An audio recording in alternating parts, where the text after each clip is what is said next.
Good evening, visitors, and welcome to the Australian War Memorial's last post ceremony. My name is Gerard Pratt, and joining us today from the Royal Australian Navy is Lieutenant Matthew Jackson. 2026 marks 125 years of dedicated service by the Australian Army and its predecessors. Today, we remember and pay tribute to Lieutenant Alexander Roxburgh Muir.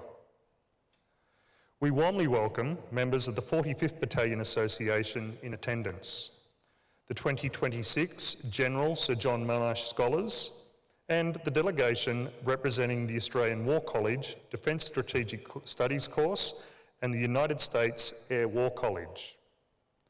As always, we welcome the veterans who have served, those that are still serving, and the families that love and support them.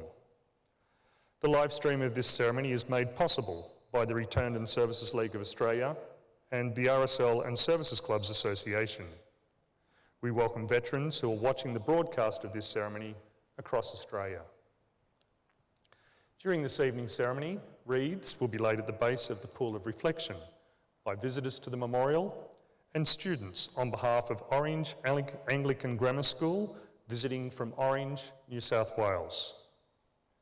For those that are able, please stand and join in singing the National Anthem.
For those that are able, please be seated.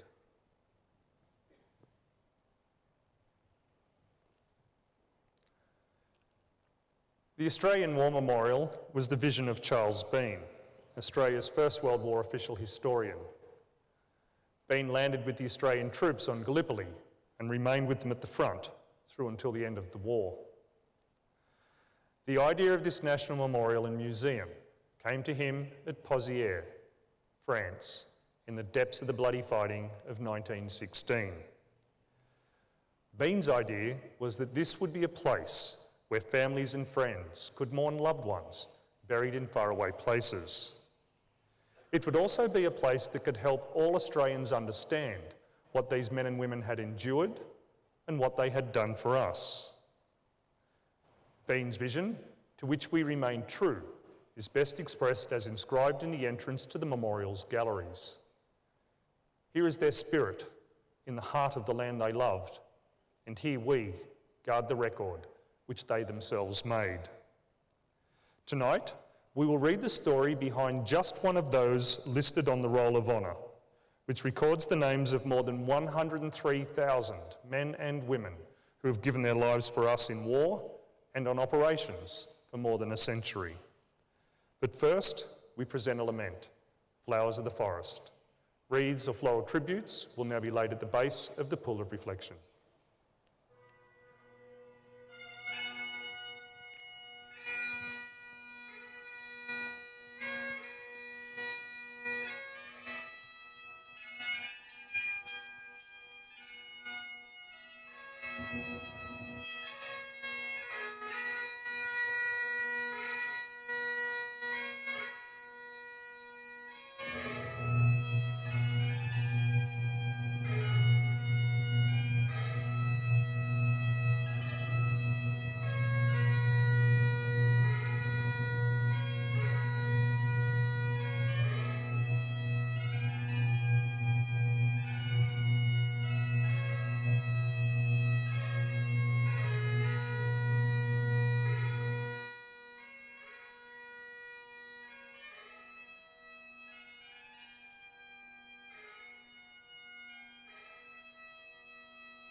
Today, we remember and pay tribute to Lieutenant Alexander Roxburgh Muir. Alexander Muir was born in March 1895 in Homebush, Sydney, to Jeannie and John Muir. He attended Newington College in Stanmore, where he excelled at mathematics, and after leaving school, Alexander went to the University of Sydney and studied engineering. He joined the Sydney University Scouts, a volunteer rifle corps. Muir had not completed his studies when Britain declared war in Germany in August 1914 after Germany invaded neutral Belgium. And in August the following year, Muir volunteered for service in the Australian Imperial Force and was accepted. He began training at Liverpool Camp, southwest of Sydney. And with his prior military experience, Muir was made acting sergeant while he was in Australia. In January 1916, he reverted to private and departed Sydney bound for Egypt on the transport ship Osterley. With the failure of the Gallipoli campaign, the AIF had withdrawn to Egypt, where reinforcements allowed it to more than double in size. Muir was one of these reinforcements, and in March 1916, he joined the newly formed 45th Australian Infantry Battalion at the large army camps outside of Cairo. He was promoted to corporal the same month. The 45th Battalion sailed for Egypt to Marseille in southern France, arriving in June 1916. From there, they travelled by train north to support a major British campaign around the Somme River. And in early August, the battalion entered the front line trenches at Pozières, a German-occupied French village that had been captured by Australian forces in July. The unit's introduction to trench warfare was brutal, and the men came under artillery bombardment and machine gun fire and sniper fire. After 1 week in the front line, the 45th Battalion had suffered nearly 100 men killed and more than 300 wounded. Muir had performed well in battle and was promoted to the rank of sergeant. And in September 1916, Muir was selected to go to England for training before being commissioned as an officer. He completed this training at Balliol College in Oxford and was commissioned as a second lieutenant. He returned to France and rejoined the 45th Battalion in December 1916. In March 1917, while supervising live grenade practice, Muir was accidentally wounded by a bomb. Fortunately, the wound was not severe, and after treatment, he returned to the unit. In May, he was promoted to the rank of lieutenant. In mid-1917, British commanders shifted their focus north to the border of France and Belgium, and in June, the 45th Battalion was one among many Allied units to launch a large-scale assault on the Belgian town of Messines, which was successfully captured. During the fighting, Muir distinguished himself by leading his platoon in the capture of an enemy strongpoint and then holding it. After the battle, he led a nighttime patrol into enemy territory and came away with valuable intelligence about the remaining German positions.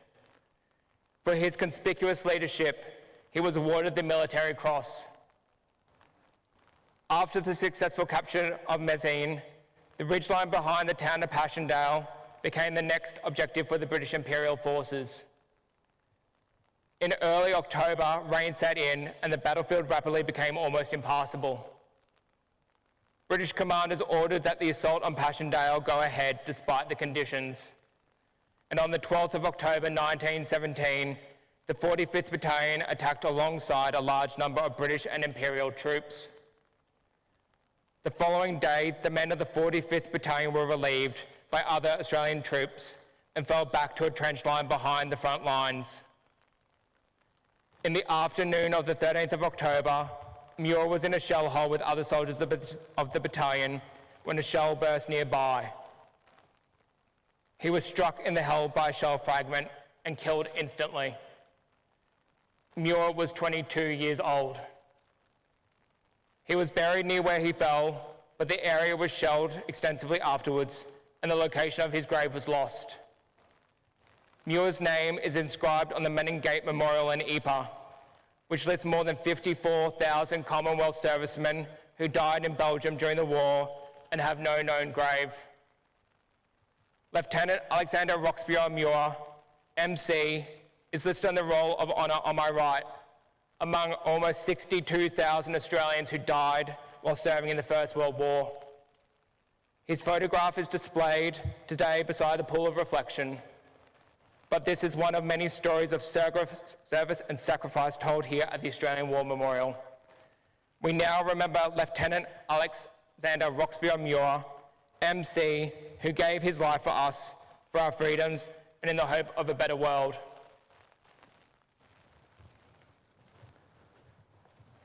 If able, please stand for the reading of the ode and the sounding of the last post.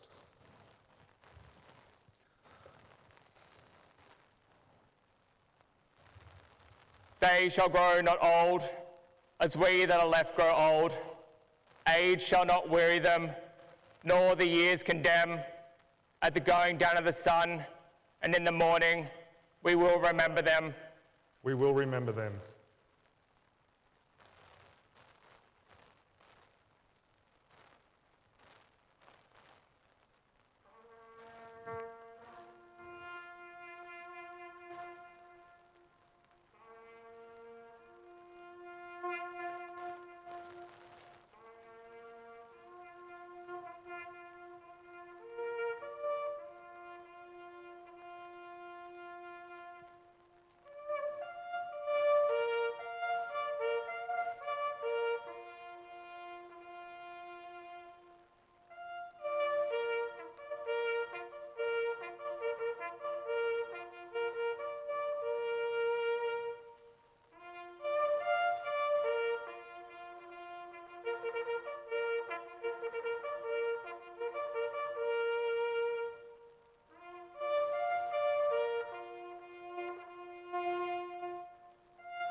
Lest we forget.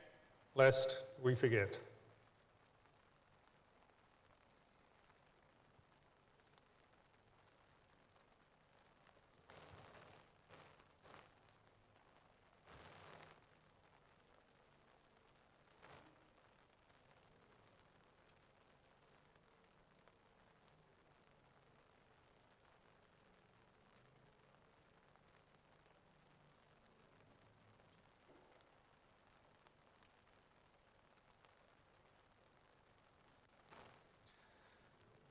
We leave you this evening with the words of the memorial's founder, Charles Bean.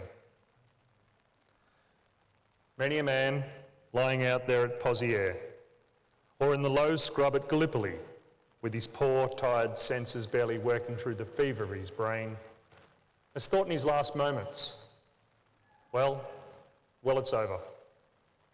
But in Australia, they will be proud of this. Ladies and gentlemen, girls and boys, that concludes the last post ceremony. On behalf of the Director, staff and volunteers, thank you for visiting the Australian War Memorial today. We wish you all a very pleasant evening.